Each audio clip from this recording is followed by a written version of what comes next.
Ya, Wira ini sudah tanggap. Padahal pertama kali kita mau memilih ketua kelas ini sepertinya teman-teman sudah sepakat juga ini Wira. Atau yang lain yang mau membantu Wira?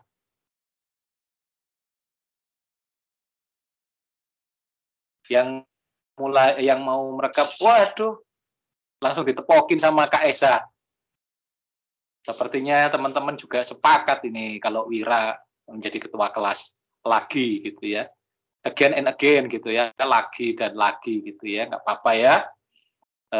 Wira sama seperti artinya Wira itu kan perwira gitu ya, pemimpin kelompok gitu ya. Jadi ya daripada seperti kemarin kemudian memilih siapa dan sebagainya, langsung saya tetapkan Wira gitu sebagai ketua kelasnya. Bagaimana, setuju teman-teman yang lain atau tidak setuju atau mengajukan yang lain? Karena di sini kan ada banyak calon-calon pemimpin juga. Wis, Valentitan sudah menunjukkan jempolnya, padahal saya lihat di struktur nggak tahu HMJ atau HMP atau apa itu ya. Valentitan kan kayaknya jadi ketua itu ya. Di sini, tapi kalau urusan kelas sepertinya Wira yang banyak ditunjuk oleh teman-teman. Oke, ya nggak apa-apa deh. Sekali lagi ya Wira ya.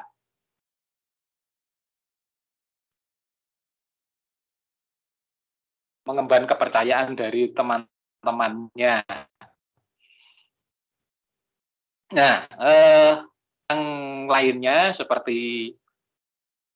masih seperti kemarin ya, perkuliahan saya prinsipnya adalah tentu saja dari mahasiswa ke mahasiswa, artinya juga untuk mengantisipasi perkuliahan saya yang banyak gitu ya, kemudian kalau kemudian harus dikurangi dengan kuis besar, sepertinya kita akan kehabisan waktu, apalagi mata kuliahnya juga lumayan berat ya.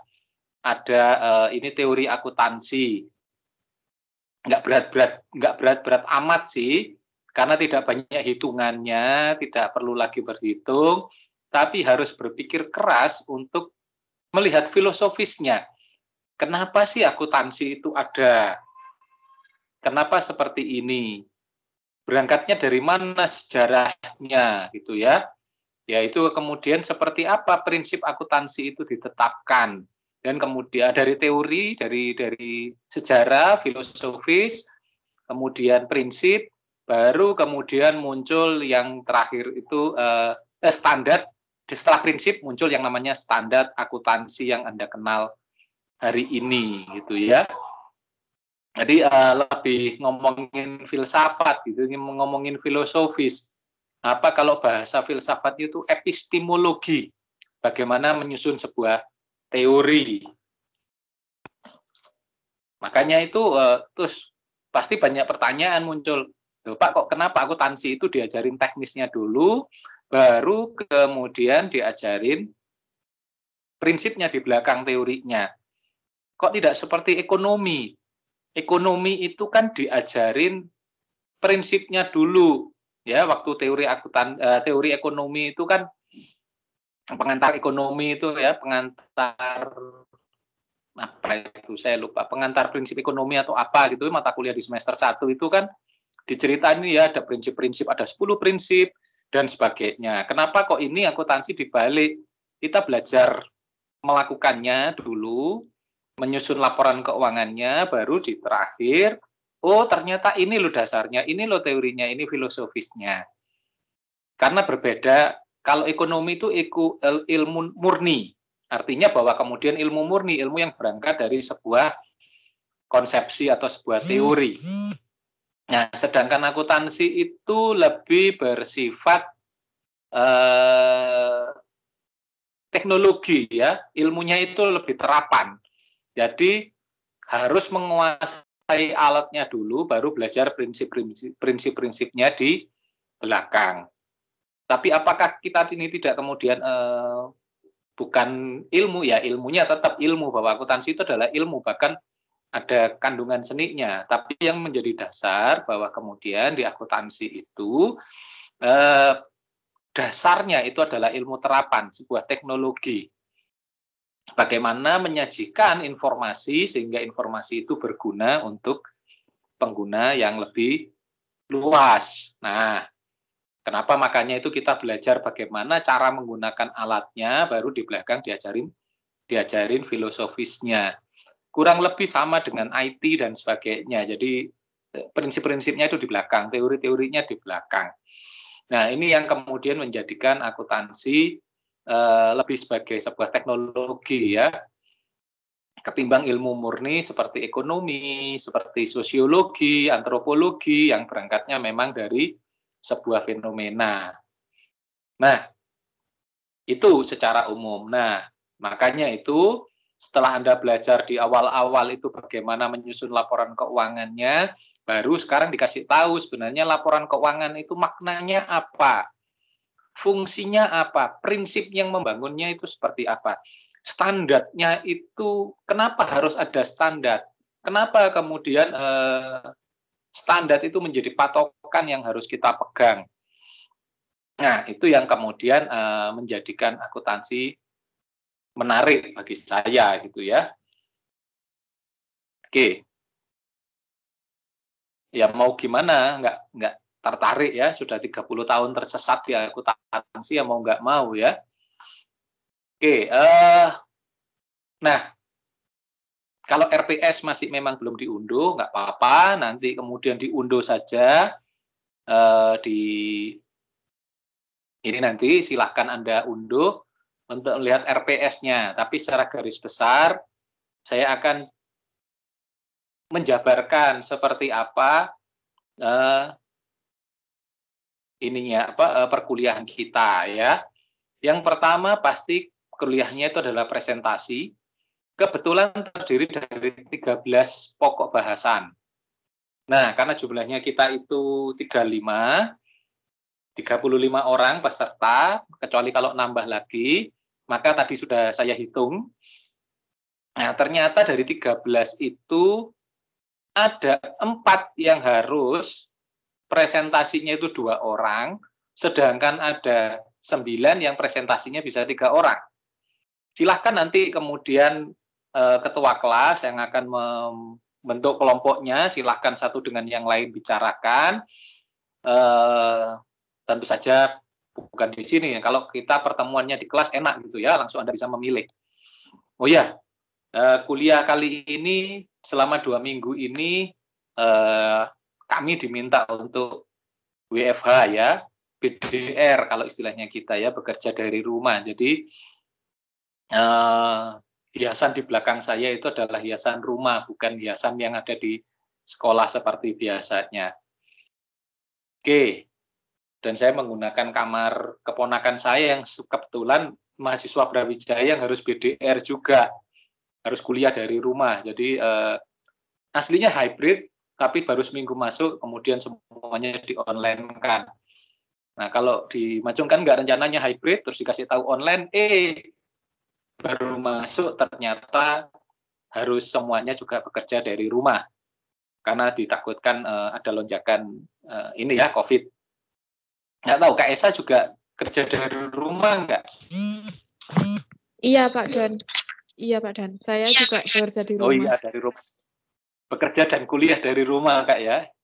Lumayan juga 2 minggu gitu ya. Kayak liburan. Tapi sebenarnya jadi lebih mahal juga gitu ya. Terutama kan kalau di rumah itu banyak ngemilnya, banyak apa gitu ya. Akhirnya jadi malah menggemukkan diri gitu. Oke. Ya,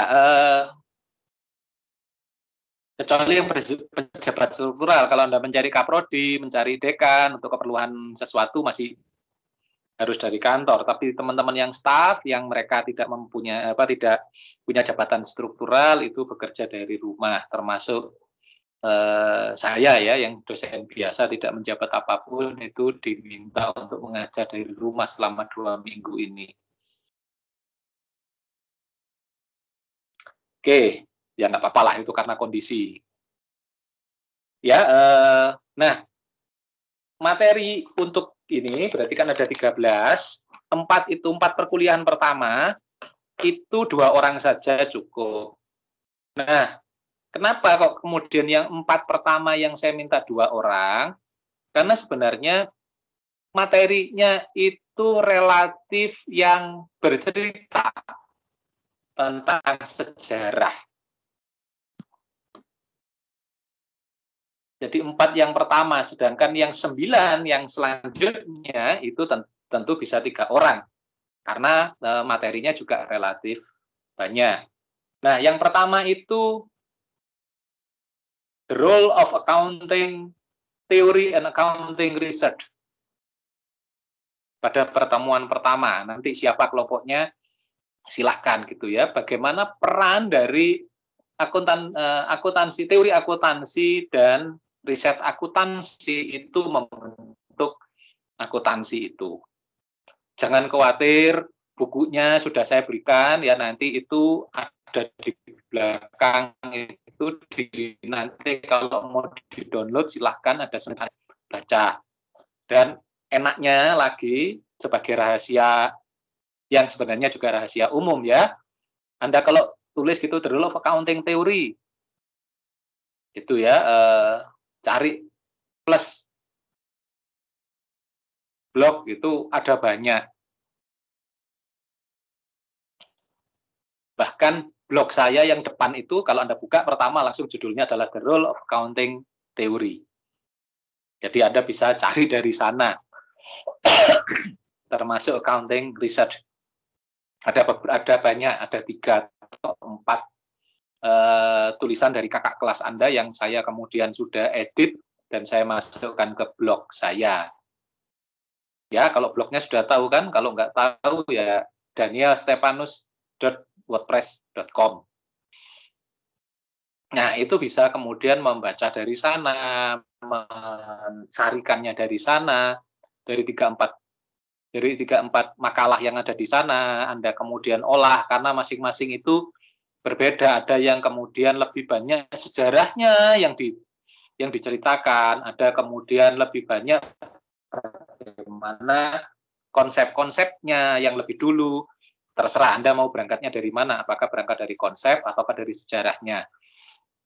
Ya, nanti silahkan dibaca di blog saya, atau kalau enggak Anda baca di bukunya, itu lebih enak. Kalau bukunya kan ada ya, ada Pak Suarjono, ada Walter Niendot, ada Tuana Kota, dan sebagainya.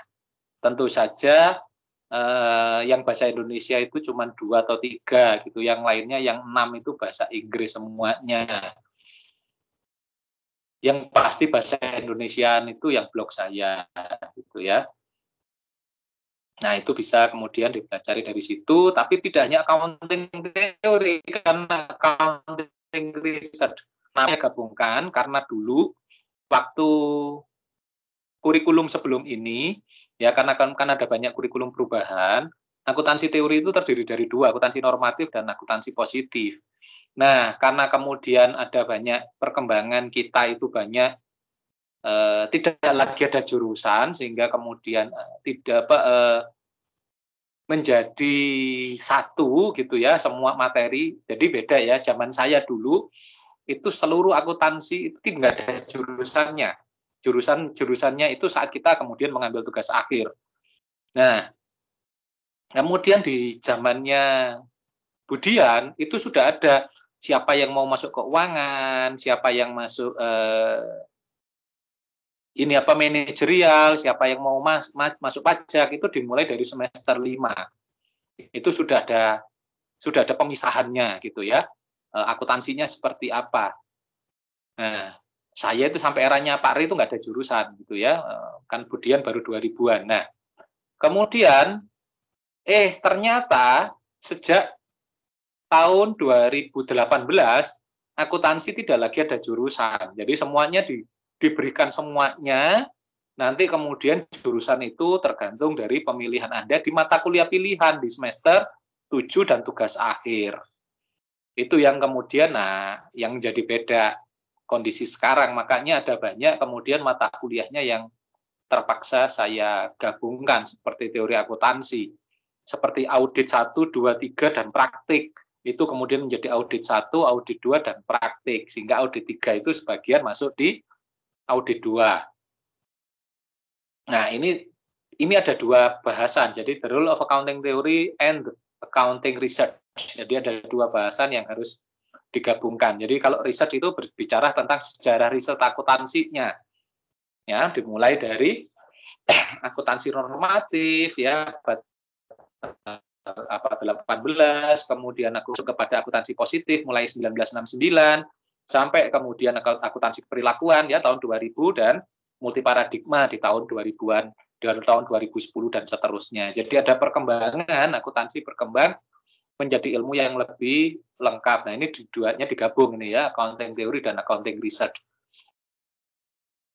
Nah, jadi kalau di kakak kelas nanti Anda lihat itu, jadi di kakak tingkat Anda itu, accounting teori, ada accounting research, dan itu berarti harus dijadikan satu. Oke, minggu pertama itu berarti minggu depan. Ya, siapa yang jackpot, ya silahkan. Yang berani ngambil 2 orang, maju untuk pertama. Sebenarnya tinggal mengkompilasi. Bahannya memang bisa banyak yang harus dibaca, tapi itu standar, itu ya sejarah, konsep, teori ya begitu kan, nggak mungkin berbeda. Nah, siapa yang kemudian akan maju minggu depan 2 orang, silahkan nanti dirembukan. Jadi yang 4 pertama itu yang akan maju 2 orang, sedangkan yang lain 9. Pak, pasti ada timbul pertanyaan, Pak yang 4 aja sudah segini, yang maju 2 orang aja kayaknya berat Pak. Bagaimana nanti yang maju 3 orang? Oh, jangan khawatir. Ya, nanti kalau dibaca RPS-nya dan sebagainya, ada kok keseimbangan. Ternyata yang di belakang-belakang itu juga nggak lebih mudah dari yang depan-depan. Terus kemudian perkuliahan kedua adalah postulate principle. Postulate and principle. Postulate, principle, and concept of accounting ya. Jadi postulat itu adalah kebenaran yang tidak lagi diragukan. Nah, kebenarannya ada 4. Ya, jadi di akuntansi gitu. Akuntansi dalam bentuk moneter ya pastilah. Kalau akuntansi itu tidak kemudian dalam bentuk uang, terus pakai apa gitu ya? Alatnya itu penilaiannya dan sebagainya. Nanti ada Anda baca ya postulatnya. Kemudian ada principles. Prinsip akuntansi ada 10 sama seperti prinsip yang lain ya. Ada kemudian namanya prinsip dulu namanya, sekarang namanya prudence. Kalau dulu itu kehati-hatian, konservatisme. Sekarang menjadi prudence. Ada konsep yang lain lagi bisa dibandingkan. Ada yang namanya substance of a form, prinsip substance of a form. Jadi yang penting itu adalah bagaimana informasi yang disajikan, bukan bentuknya. Nah, itu seperti apa nanti bisa dipelajari. Terus kemudian konsep akuntansi. Nah, konsepnya itu ada panjang tentu saja. Konsep akuntansi tidak hanya 4 postulat, 10 prinsip, tapi kalau konsep ada banyak. Konsep akuntansi ini, konsep ini, dan sebagainya. Nah, itu sifatnya juga baku. Tergantung nanti perkembangan zaman. Jadi kemudian di era SAK ini, itu sebenarnya nggak jauh berbeda dengan era GEP, SAK IFRS itu tidak jauh beda dengan zamannya waktu masih GEP. Hanya kemudian namanya aja yang berubah. Tapi secara prinsip, secara konsep itu tetap sama, tapi kemudian ada berkembang. Konsep yang utama katakanlah konsep itu bahwa kemudian akuntansi itu dulunya cash basis dan accrual basis. Ya, itu sudah pasti ya, karena kita kemudian pakai accrual basis berpasangan itu sejak tahun 1699. Ya, saat Capaccioli mengatakan akuntansi itu berpasangan, ya, summa arithmetica itu tahun segitu itu sudah, ya kita masih dijajah, bukan dijajah Belanda ya, kita masih dijajah VOC, sudah ada akuntansi modern itu di Venesia ya, di Italia sana, dan kemudian berkembang sampai kemudian dipakai ke seluruh Eropa dan bahkan sampai ke seluruh dunia sampai hari ini. Dan kemudian tapi terus kemudian konsepnya bahwa kemudian kita kemudian menjadi sekarang accrual basis. Tapi ada perkembangan lebih lanjut dalam konsepnya, konsep dalam laporan keuangan kita itu menggunakan historical cost. Ya, dulunya waktu GEP itu. Semuanya pada perolehannya, harga perolehannya berapa. Kalau diperolehnya itu 50 tahun yang lalu, 100 tahun yang lalu tetap harus diakui.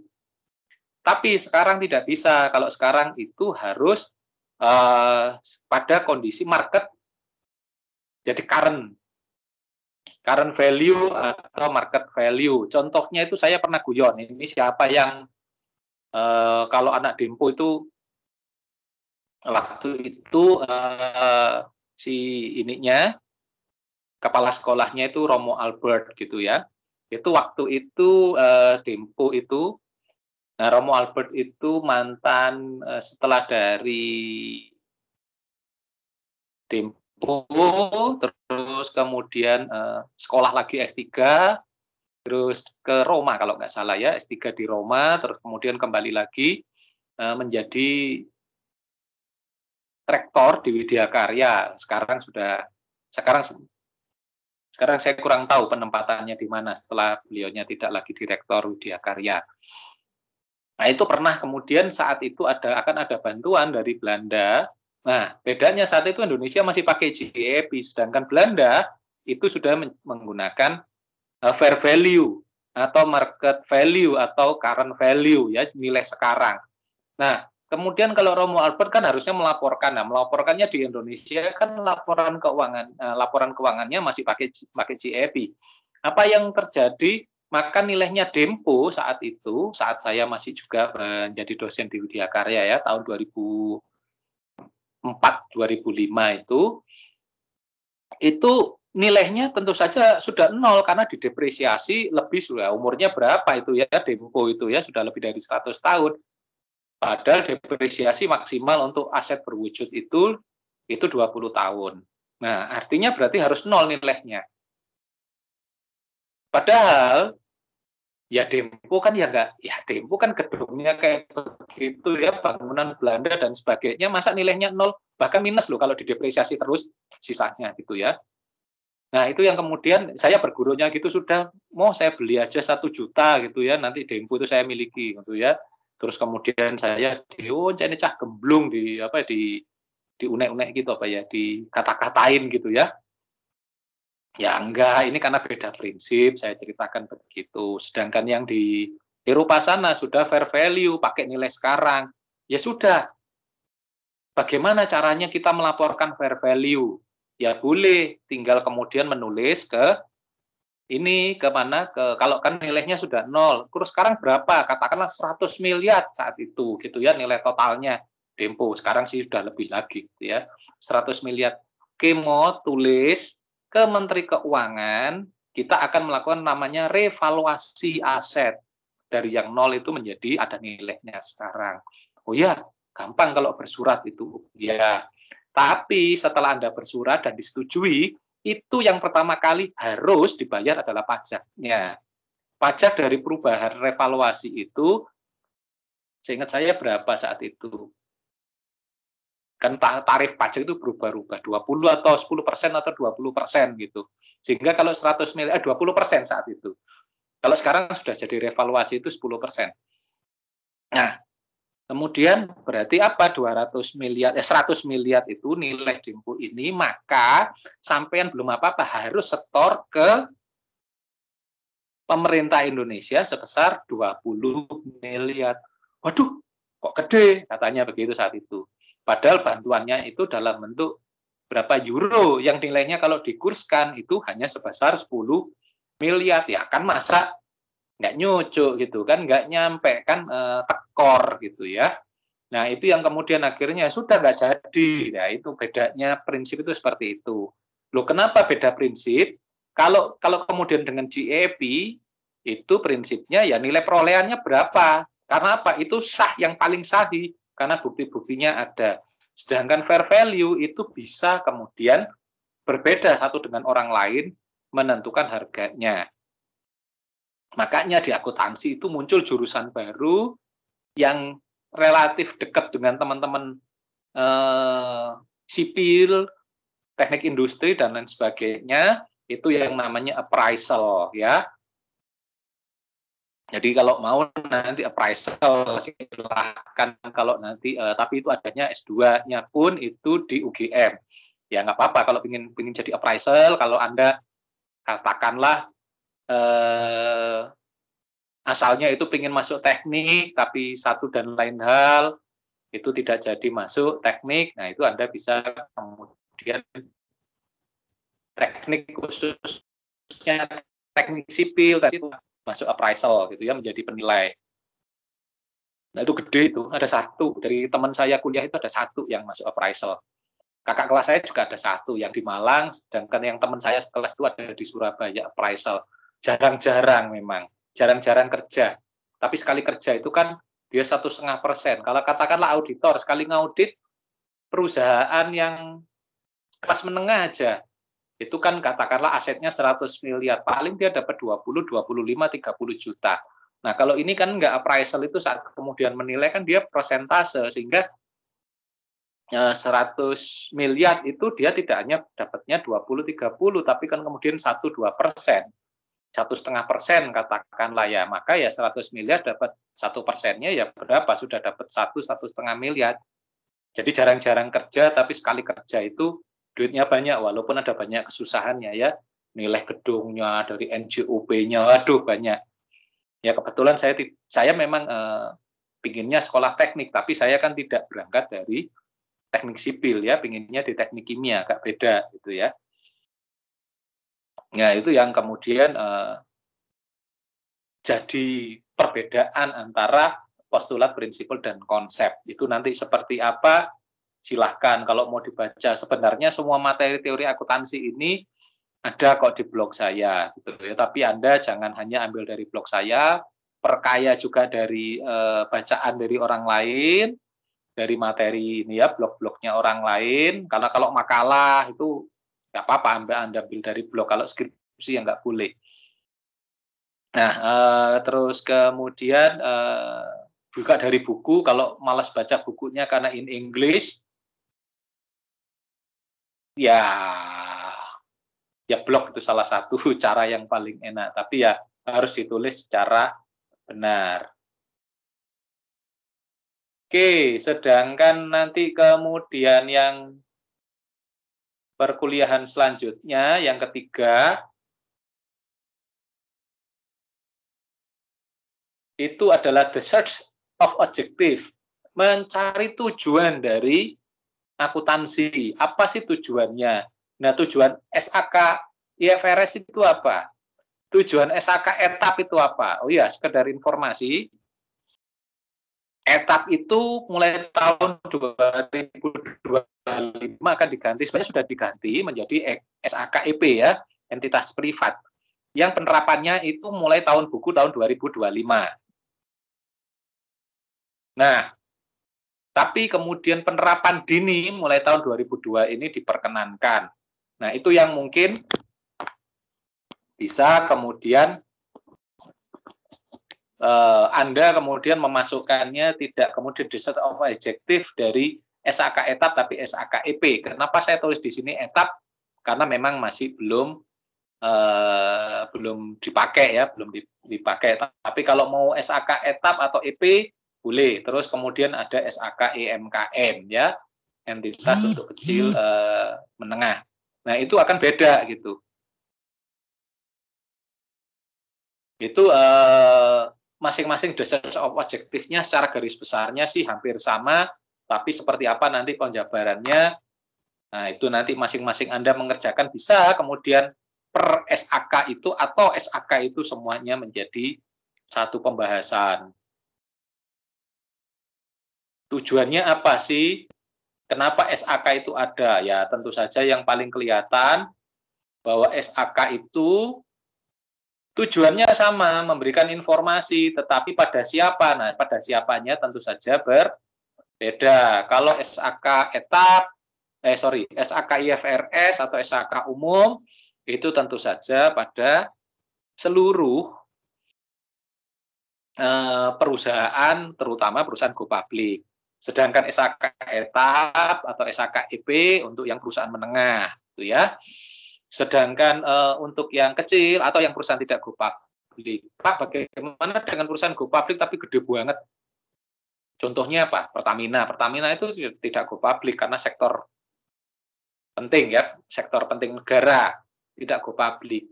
Contohnya yang lain perusahaan besar yang tidak go public itu Jarum. Jarum tidak go public, tapi Jarum masa pakai etap laporan keuangannya, ya kan nggak mungkin, pasti pakai IFRS. Nah, itu yang kemudian tujuannya pasti kemudian ke siapa, ya tentu saja dia ada tujuan ke pasar modal, stakeholdernya itu siapa, gitu ya. SAK etap tentu saja perusahaan menengah, yang penting siapa dia rekanan, pasti kalau pemerintah pasti semuanya butuh ya, urusan dengan pajak. Terus kalau SAK IMKM, yang kecil-kecil ya, yang di bawah 100-200 miliar asetnya gitu ya, itu seperti apa, kepada siapa, kayak begitu ditujukan laporannya. Nah itu tujuannya itu nanti research objektifnya nanti bisa diketahui. Nah pada pertemuan selanjutnya atau pertemuan keempat itu adalah conceptual framework. Jadi nanti digambar gitu ya, ada segitiganya dan sebagainya. Anda bisa lihat ada di buku, ada di blog, ada apa di bagaimana tentang conceptual framework. Bagaimana yang namanya layer yang paling bawah, yang ada apa yang satu kalau SAK itu kebanyakan ini piramidalnya terbalik. Yang satu itu apa, yang dua itu terdiri dari dua, itu kayak apa, dan kemudian yang terakhir itu tiga, itu layer yang ketiga itu kenapa di atas itu ada tiga, itu masing-masing seperti apa, nanti bisa dibaca ya. Nah, di dalam di dalam gambar itu nanti isinya postulatnya apa, prinsipnya apa, semuanya jadi satu, terangkum jadi satu. Ini loh konsep utama namanya akuntansi itu seperti ini, conceptual framework-nya yang kemudian membentuk yang namanya teori akuntansi sampai turunan-turunannya ya, praktiknya dan standar-standarnya. Oke. Nah, itu yang 4 orang ini yang kemudian 4 kelompok yang maju pertama ini yang cukup 2 orang saja. Pak, materinya kok berat, Pak? Ya namanya aja. Pak, kok sepertinya ini akuntansi mulai dari zaman saya kuliah, bahkan dari jauh di atas saya ya, senior saya, kemudian zaman saya sampai sekarang ya relatif tetap ini, relatif sama. Hanya kemudian kalau SAK SAK IFRS itu bentuknya kayak apa, etapa ya sama gitu ya. Kalau katakanlah IFRS itu seperti piramida terbalik, terus yang lain itu bentuknya kotak tapi layernya tetap satu, isinya 2, terus yang di atas itu 3. Hanya bentuknya saja. Tapi isi-isinya tentu saja semakin semakin SAK-nya itu semakin tidak kompleks, tidak complicated, tentu saja dia juga tidak terlalu banyak yang ada konsep-konsep yang ada di dalamnya. Kalau prinsipnya tetap 10 prinsip itu semuanya tetap ada. Nah, sedangkan untuk yang kemudian perkuliahan kelima, ini kemudian melihat uniformity and disclosure, sound policy making direction. Jadi, apa itu uniformity, keseragaman? Apa itu pengungkapan, disclosure? Mengapa itu dikaitkan dengan pengambilan keputusan bagi perusahaan? Nah, itu yang nanti kemudian dibahas oleh kelompok yang akan maju ke 5 ini. Kenapa uniformity? Kenapa seragam? Kenapa harus kita standar? Ya, intinya harus bisa dibandingkan ya. Prinsipnya itu kan harus bisa dibandingkan sehingga apa? Laporan keuangan perusahaan A dengan perusahaan B ya harus uniform, harus sama standarnya, tidak bentuknya juga boleh sama, tapi isinya ya tentu saja berbeda. Perbandingkan kalau tidak bisa diperbandingkan, bagaimana kita melihat perbedaan kinerja perusahaan ini dengan perusahaan yang lain. Terus kenapa ya kemudian pengungkapannya seperti apa saja yang harus diungkapkan. Karena apa? Uniformity-nya itu, keterbandingannya nanti itu, dan kemudian pengungkapannya itu harus juga bisa untuk pengambilan keputusan bagi siapapun pengguna laporan keuangan. Oke, itu pertemuan sedangkan kemudian mulai pertemuan ke-6, nah ini sudah agak berbeda. Karena dia memang agak kemudian menggambarkannya panjang kali lebar gitu ya. Financial position, neraca gitu ya, posisi keuangan atau bahasanya neraca. Itu harus kemudian kenapa sih di bawah IFRS modelnya seperti ini, di bawah ETAP atau EP seperti ini, di bawah EMKM seperti ini. Terus kemudian apa perbedaan antara ketiganya? Apa kemudian persamaan dari ketiganya? Nah, itu harus baca 3 gitu, makanya isinya 3 orang, yang satu baca IFRS, yang satu itu baca ETAP, yang satu baca EMKM, supaya kemudian bisa saling menjelaskan. Kemudian ketiga itu apa? Dilihat pertama perbedaannya dari masing-masing akun gitu ya, yang ada di sana. Untuk aset, untuk aset lancar dan sebagainya itu bisa kemudian diperbandingkan. Ya kalau mau lihat cutting kakak tingkat Anda itu ada banyak contohnya. Kalau tidak bisa menghubungi kakak tingkat Anda, sekali lagi silahkan kunjungi blog saya yang di situ sudah ada banyak. Minimal dari 4 atau 5 angkatan di atas Anda itu sudah ada di blog saya. Mengenai financial position. Jadi semua yang ada di sini. Nah, kemudian ada income statement. Setelah itu kan pasti ya, setelah financial position, posisi keuangan, pasti ada income statement. Jadi laporan laba rugi. Nah, laporan laba rugi ini income statement padahal kan harusnya laporan pendapatan ya, tapi kalau di Indonesia jadi laba rugi karena pendapatan dikurangi biaya dan dikurangi beban itu jadinya laba atau rugi. Kalau di Indonesia income statement itu menjadi laporan laba rugi komprehensif gitu ya. Nah, ini harus juga dibandingkan antara model SAK, diceritakan dulu secara teoretis masing-masing baik IFRS, ETAP atau EP dan EMKM, dan dicari kemudian perbedaan serta contoh kasusnya. Nanti seperti apa bisa dilihat kakak kelas atau nanti Anda lihat panduannya. Setelah itu, pertemuan selanjutnya itu pertemuan perkuliahan ke-7, ya ke-7 income statement tadi ya. Terus kemudian statement of cash flow. Bagaimana kemudian dengan laporan arus kas. Sama seperti yang di atas-atasnya itu dibandingkan antara SAK IFRS, SAK ETAP atau EP, dan EMKM.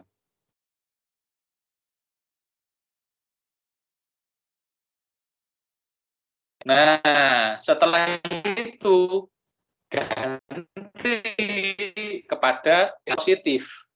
Jadi kita sudah tahu tentang laporan keuangan, tentang yang inti-inti tadi, terus kemudian mulai pertemuan ke-9, perkuliahan ke-10 tapi pertemuan ke-9 ya, presentasinya itu kita belajar tentang the positive theory of accounting, akuntansi positif. Apa bedanya normatif dengan positif?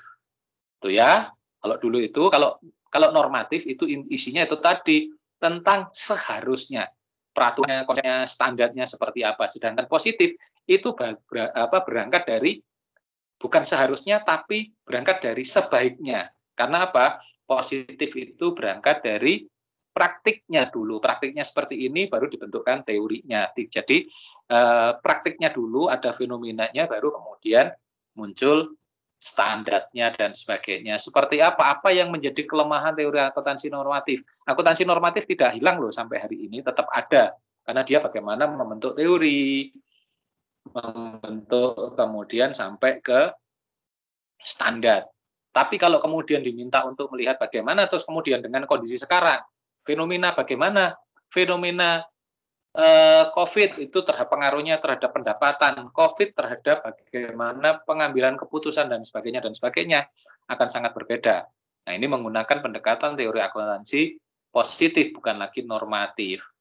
Kenapa? Apa kelemahan-kelemahannya? Apa terus kelemahan dari normatif? Apa kelebihan dari positif? Nah, ini nanti bisa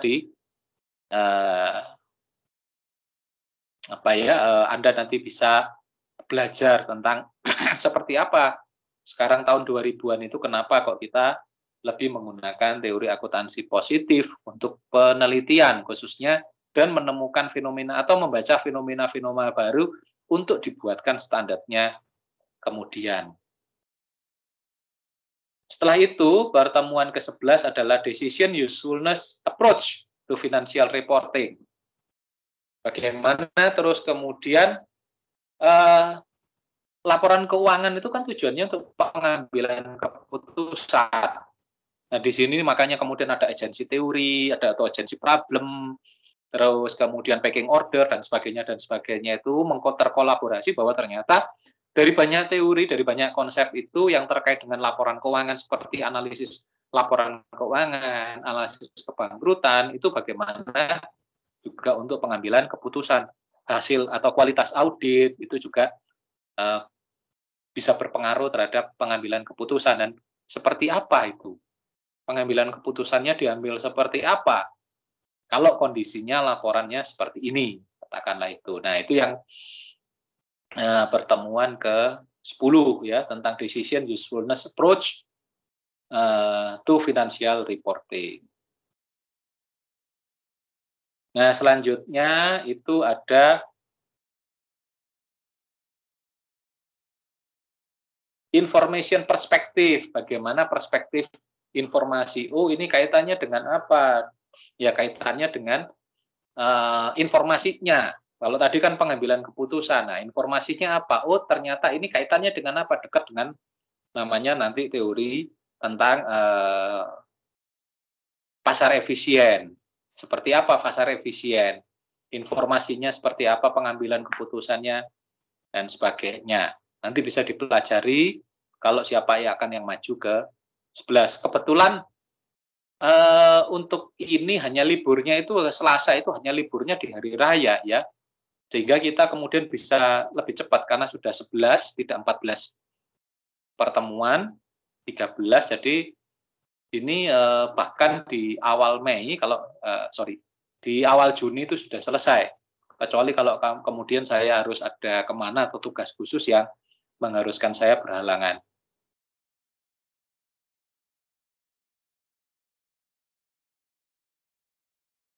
Terus kemudian selanjutnya itu tentang earnings management. Bagaimana ternyata creative accounting itu dilakukan untuk kemudian melakukan earnings management. Loh, Pak, boleh? Ya, boleh selama tidak melanggar standar, selama tidak melanggar aturan. Anda mau melakukan income minimization, buat aja. Kemudian pendapatan itu pengakuan pendapatan serendah mungkin, tapi pendapatan biayanya sebesar mungkin. Kan minimization. Tapi dampaknya apa? Informasi itu akan ditangkap. Orang yang minimization itu kita mendapatkan benefit di pajak, tapi bagi pasar modal tidak menarik. Ini tidak cocok untuk investasi karena kondisinya income minimization. Minimal. Kalau minimal kan nggak tertarik orang. Income maximization, wah menarik untuk di pasar modal, untuk pelaku investasi. Tapi jangan salah, ya kita kemudian pengakuan pendapatannya itu yang tinggi, biaya-biayanya yang rendah. Ya tidak menggunakan double declining, tapi menggunakan straight line, contohnya tidak menggunakan average, tapi menggunakan FIFO, ya harganya yang pertama yang kita pakai sebagai harga pokok itu kan murah, pendapatannya tinggi, tapi jangan salah, otomatis harus bayar pajak tinggi. Ketahuan kok orang melakukan income maximization atau minimization itu pasti dia punya tujuan dan itu kemudian bisa dinilai oleh investor maupun bisa juga menjadi perhatian oleh pemerintah bahkan rekanan kita. Nah, atau smoothing. dibuat rata terus. Nah, ini ada apa? Itu biasanya tujuannya politik. Nah, itu pilihan-pilihan itu earnings management boleh dilakukan dan bisa dilakukan. Nah, itu namanya creative accounting ya, bukan manipulasi. Sekali lagi beda antara creative accounting, kita kemudian bagaimana mengotak-atik standar itu sesuai dengan tujuan kita, tapi kita tidak kemudian melanggar undang-undang dan melanggar pajak, undang-undang, baik itu undang-undang peraturan dari standar akuntansi maupun undang-undang pajak. Nah, itu earnings management boleh, kreatif itu boleh, creative accounting boleh. Re-engineering, melakukan rekayasa boleh, yang tidak boleh adalah melakukan manipulasi ya, penipuan melalui akuntansi. Yaitu nanti jadinya fraudulent reporting ya. Nanti kita semester depan itu akan belajar tentang hal-hal yang seperti apa fraud itu, kejahatan-kejahatan dengan cara mengotak-atik laporan keuangan. Nah, selanjutnya baru efficient securities market, EMH ya, efficient market hypothesis. Seperti apa pasar modal itu kalau yang ternyata pasar modalnya itu masih yang weak form, masih yang lemah, atau semi strong, atau yang strong form, yang sudah bagus, yang sudah kuat, seperti apa laporan keuangannya, seperti apa nanti dampak akuntansinya. Nah, itu akan dibahas oleh yang penyaji yang ke-13 atau yang terakhir ini kalau nggak salah. Oh iya. Nah, nanti akan membahas itu. Akuntansi positif ya, lebih banyak perilaku yang ada di praktik akuntansinya yang kemudian dibentuk teorinya. Kira-kira begitu. Itu yang kemudian menjadi 13 materi yang akan Anda buat presentasinya masing-masing. Masing-masing dari kelompok. Ingat, 4 pertama itu yang hanya 2 orang, sedangkan yang 9 yang terakhir itu bisa berisi 3 orang. Siapa yang akan maju pertama minggu depan, silahkan dibicarakan. Itu nanti saya serahkan kepada ketua kelas. Apakah nanti ada yang cap-cip-cup milih, yang 4 orang, yang 4 kelompok ini dapat privilege, pasti mereka maju pertama sampai yang keempat. Itu siapa dan sebagainya, ya nanti silahkan Anda yang, saya Pak berani Pak 4 orang. Biasanya yang saya tahu itu, contohnya itu,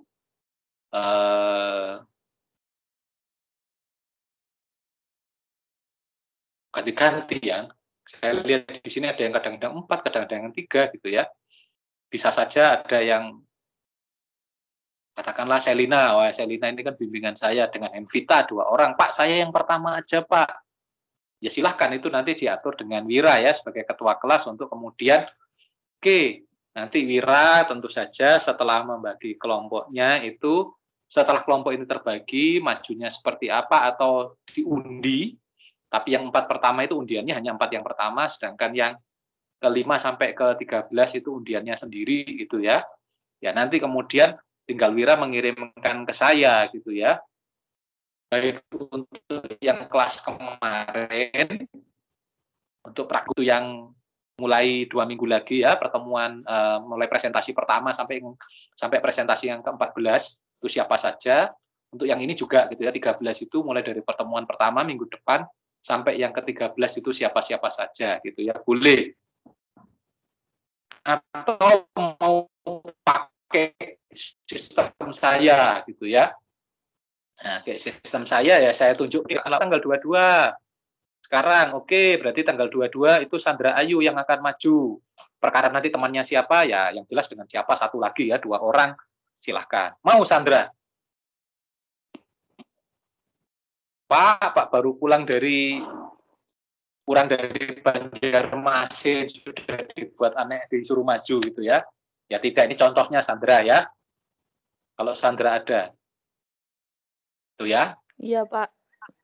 Mau maju Sandra? Enggak, Pak. Saya cuma ngasih contoh Sandra, makanya ini contoh gitu ya. Biasanya dulu begitu. Kalau sekarang kan enggak, karena kita sudah online, maka kuliah online, sejak kita kuliah online, saya serahkan pada Anda untuk kemudian menentukan Anda maju pada materi apa dan materi keberapa gitu ya. Yang jelas ada 4 yang maju pertama dan kemudian ada 9 yang maju terakhir. Sama seperti kemarin itu kan ada 6 yang maju pertama dan ada yang 8 maju yang terakhir. Jadi ada 2 kloter gitu ya. Yang dapat privilege 2 orang. Privilege Pak, privilege itu kan kemudahan. Ini enggak privilege Pak gitu ya. Ya siapa tahu gitu ya. Ya saya anggap privilege karena maju-maju pertama itu kan pasti berani dan pasti bagus gitu ya. Kalau bagus. Ya semoga selalu bagus gitu ya. Baik yang pertama sampai yang terakhir. Nanti saya serahkan kepada ketua kelas untuk kemudian menentukan, ya, bukan menentukan ya, mengakomodir teman-temannya mau maju yang keberapa. Silahkan Anda mulai berembuk dari hari ini, dari sekarang ini. Kira-kira saya sama siapa ya? Gitu. Katakanlah Sandra, kemarin Sandra itu sudah sama Ripka ya. Sama-sama PKL-nya di satu tempat. Pak, saya berdua Pak, maju sekarang. Ya boleh, silahkan. Maju minggu depan boleh. Sama Novia Pak, bukan Sandra. Ya, sama Novia. Oh iya, Ripka sama Novia. Saya salah ya. Oh Novia ya, bukan di. Oh Sandra Ayu. Sama Novia ya PKL-nya ya. Iya Pak. Oke. Ya saya salah ingat. Maklum ya, kita 2 tahun nggak ketemu ya. Semester 1 aja ketemu juga nggak semuanya ini ya.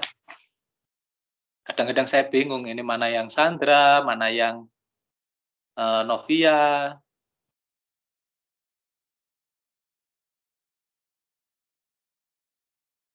Oke, itu contoh ya. Nanti silakan Anda berembuk, cari temannya, yang siapa yang mau maju berdua saja, 4 orang untuk kemudian maju pertama. Maju pertama sampai keempat, maksud saya. Oke, itu kira-kira begitu. Oh ya, untuk selanjutnya di bawah ini, ya sama seperti kemarin, bagaimana panduan juga sudah ada, nanti kalau mau di-download juga sudah ada, kalaupun di RPS ini juga sudah saya sampaikan seperti apa panduannya.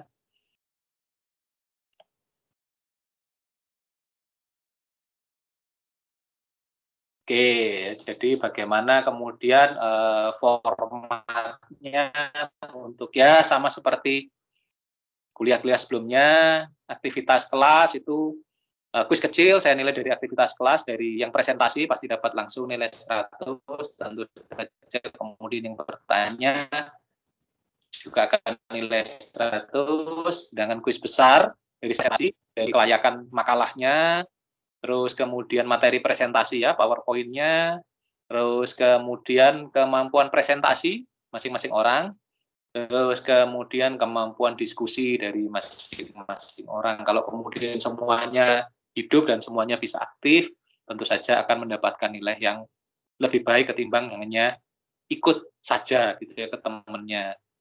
Sedangkan nanti untuk UAS-nya itu artikel. Nah, artikelnya beda. Kalau yang kemarin itu kan ajar itu modul ajar, bahan ajar itu kan tetap kelompok. Nah, kalau ini enggak.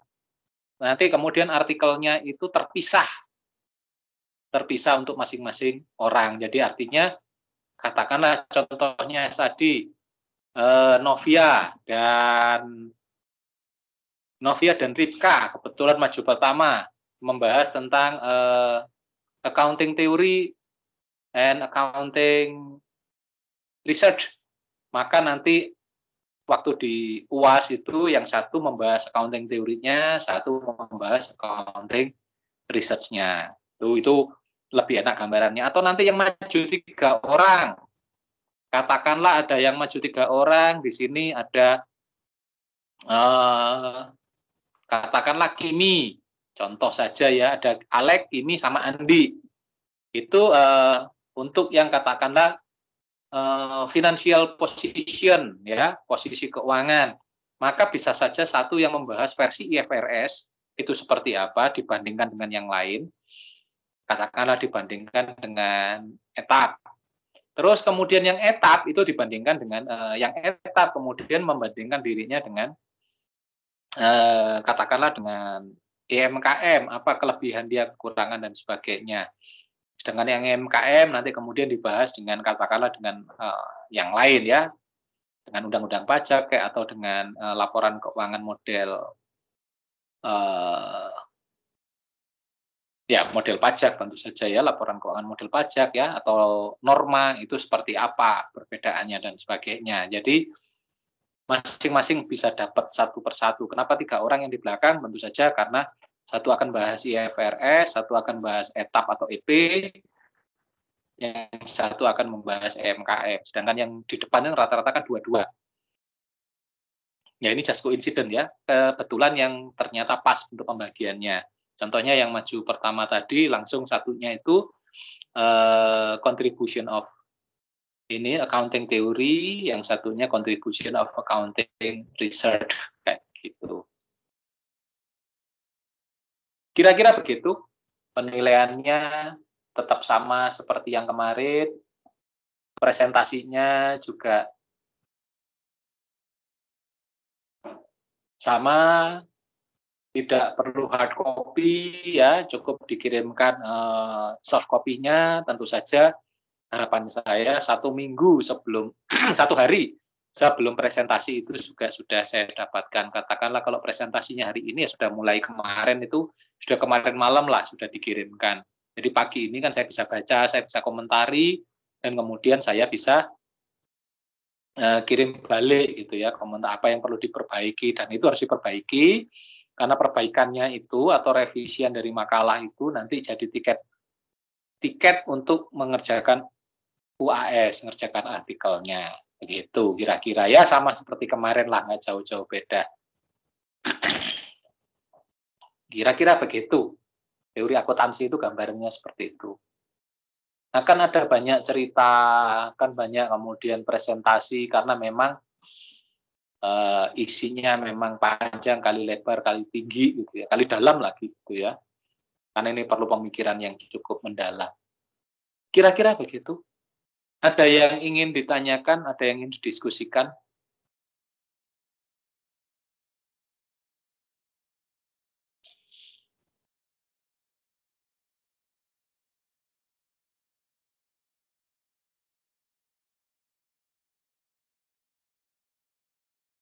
Oke.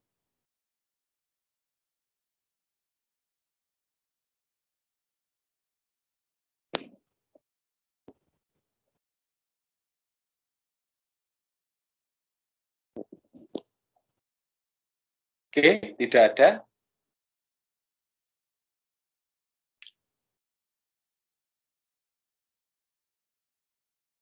Ya, kalau tidak ada, silakan Anda kemudian berdiskusi satu dengan orang yang lain ya, untuk menentukan kelompoknya, dan kemudian nanti setiap orang akan juga menentukan majunya apa, atau kemudian kalau diundi saja, silahkan nanti diundi, silahkan ketua kelas mengundi.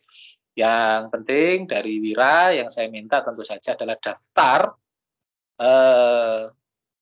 maju dari kelompok, daftar kelompok yang maju plus materinya apa gitu ya. Itu yang nanti bisa dikirimkan ke saya oleh Wira. Kirimnya lewat email aja ya. Jangan lewat WA. Oke.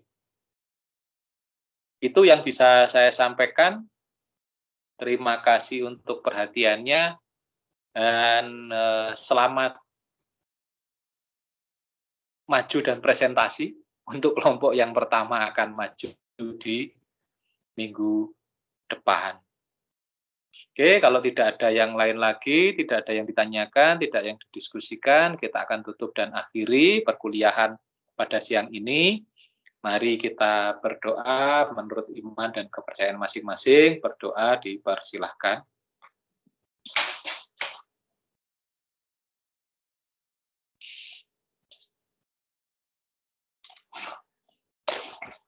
Ya, terima kasih. Selamat siang. Sampai ketemu lagi Terima kasih minggu Pak depan Dan. ya. Ya, selamat siang. Iya. Terima kasih, Pak. Ya.